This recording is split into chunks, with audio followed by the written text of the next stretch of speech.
Hello everyone, কেমন আছো তোমরা? আমি নিতু চলে এসেছি একটা নতুন ভিডিও নিয়ে। তো তোমরা দেখতেই পেরেছিলে হোলিতে আমি দই বড়া করেছিলাম। তো চলো এবার দই বড়ার রেসিপিটা তোমাদের সঙ্গে একটু শেয়ার করে দিই। তো সকালে আমি বিউলি ডালটা ভিজিয়ে রেখেছিলাম আর সন্ধ্যাতে বেটেছিলাম। দেখো এইভাবেই বাটবে, মানে বেশি পাতলাও না বেশি গাঢ়ও না। তো আমি একটু আদা কুচি দিয়ে তারপরে বেটেছিলাম। আর দেখতে হবে এটা ভালো করে ভিজেছে কি না, একটু নোকের সাহায্যে একটু ভেঙে দেখবে। তো দেখবে যখন এটা ভালো করে ভিজে গেছে তখন এটা আদা কুচি দিয়ে ভালো করে বেটে নেবে।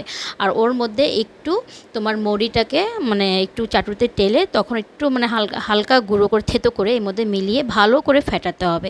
এটার ফ্যাটার উপরেই ডিপেন্ড করে, যত ফেটাবে বড়াগুলো অতই ফুলবে, অতই ভালো হবে। তো আমি মানে খুব মানে কষ্ট হচ্ছিলো ফেটাতে, তখন তোমাদের দাদাকে বললাম যে একটু ফেটিয়ে দাও। তো ও ফেটিয়ে দিয়েছে। দেখো মানে এত সুন্দর ফেটিয়েছে যে ফ্লাফি হয়ে গেছে, একদম উপর অবধি এসে গেছে গামলার। তাও আমি একবার চেক করে নেবো এটা ভালো করে ফেটানো হয়েছে কি না। তো এই দেখো মানে এটা যদি ভালো করে ফেটানো হয় তো এটা জলের ভিতরে ডুববে না, মানে ভাসবে। যখন এটা ভাসবে তখনই ভাববে যে এটা ভালো করে ফেটানো হয়ে গেছে। এখন আমি তেল দিয়ে দিয়েছি। তেলটা তোমার লো টু মিডিয়াম ফ্লেমে আমার গরম করতে হবে। করে একটু হাতে জল নিয়ে নেবো, জল দিয়ে তারপরে তোমার বড়াগুলো দেবো। তাহলে কি হাতে তোমার লাগে না, আর মানে সাইজটাও খুব সুন্দর গোল গোল হয়। তো এখন বড়াগুলো আমি ভেজে নেব, সব বড়াগুলো দিয়ে মানে এখন ভেজে নেব। একদম কম আঁচেই ভাজতে হবে বড়াগুলো, কম আঁচেই ভাজতে হয় দই বড়ার। যত কম আঁচে ভাজবে ভিতর দিয়ে অত ভালো করে হবে আর বড়াগুলো খুব সুন্দর ফুলবে। তো এখানে আমার বড়াগুলো ভাজা হচ্ছে, এই যে ভাজা হয়ে গেছে। বেশি লাল করার দরকার নেই, এরকম কালার আসলেই মানে ভাজা হয়ে যায়। তো এখানে আমার একবার ভাজা হয়ে গেছে, এখন আরেকবার দিয়েছি, দিয়ে এখন এগুলো ভেজে নেব। ভেজে এখন তুলে নেব। তাহলে চলো আমার বড়াগুলো সব ভাজা হয়ে গেছে। এখন একটা পাত্রের মধ্যে জল নেব, উষ্ণ গরম জল নেব, দিয়ে 1 চামচ চিনি আর হাফ চামচ নুন দিয়ে এখন সব বড়াগুলো এর মধ্যে ভিজিয়ে দেবো। একটা চামচের সাহায্যে ভালো করে মানে চেপে চেপে ভিজিয়ে দেবো। ভিজিয়ে এখানে আমি একটা চাটু বসিয়ে ওর মধ্যে একটু সর্ষে, একটু মেথি, একটু জিরে আর একটু আদা কুচি দিয়ে ভেজে নেব। ভেজে এর মধ্যে একটু কড়ি পাতা দিয়ে দেবো। কড়ি পাতা না থাকলে ধনে পাতা দিলেও হবে, কিন্তু কড়ি পাতা ফ্লেভারটা তো একটা আলাদাই হয়। তো ওর মধ্যে একটু জল দিয়ে এখন এগুলো সব আমি ওই বড়াটার মধ্যে দিয়ে দেবো। এইভাবে করে দিলে কি বড়ার ফ্লেভারটা খুব ভালো আসে। একটা কড়ি পাতা থাকে, কড়ি পাতার ফ্লেভার তো তোমরা জানোই কত সুন্দর আসে। তো সব বড়াগুলো ভিজিয়ে দিয়েছি। এখন এটা 10-15 মিনিটের মতন ঢেকে দেবো, বড়াগুলো ভিজবে। তো এখন আমি দইটা রেডি করে নিই। দইয়ের মধ্যে 2 চামচ চিনি আর একটুখানি নুন দিয়ে এখন এটাকে ভালো করে ফেটিয়ে নিতে হবে, যত অবধি এটা ক্রিমি ভাবটা না চলে আসে।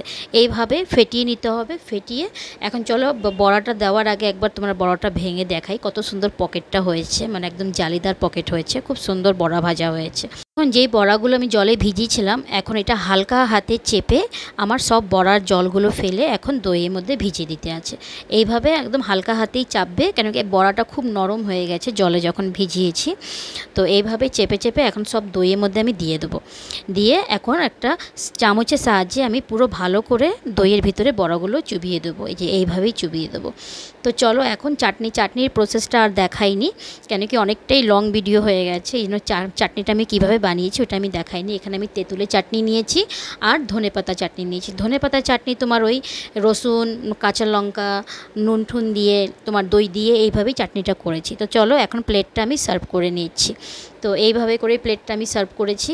তো তোমরা এইভাবে করে একবার দই বড়া বানিয়ে খাও, আশা করি তোমাদের খুব ভালো লাগবে। তো একবার ট্রাই করো আমি যেভাবে দই বড়াটা করেছি। তো এখানে আমি আগের থেকে মানে সব ভাজা মশলা করেছিলাম। তো ভাজা মশলা ওই জিরে, ধনে, এগুলো মৌরি, এগুলো সব মিলিয়ে আমি একটা ভাজা মশলা রেডি করেছিলাম। তো এখন তোমাদের সামনে এটা ভালো করে সার্ভ করে দেখাচ্ছি। তোমরা মানে এই দই বড়ার রেসিপিটা তোমাদের কেমন লেগেছে আমাকে কমেন্ট করে জানিও। আর এইভাবে করে একবার ট্রাই করো তোমরা, দেখবে খুব ভালো লাগবে দই বড়াটা। আর বড়াটা এতটা নরম হয়েছে মানে আমি নিজেও ভাবিনি এত সুন্দর একটা মানে বড়াগুলো হবে। তো মানে খুব একদম মানে তুলোর মতন নরম হয়েছে দই বড়াগুলো। তো আর এইভাবে দই বড়া খেতেও খুব টেস্টি হয়।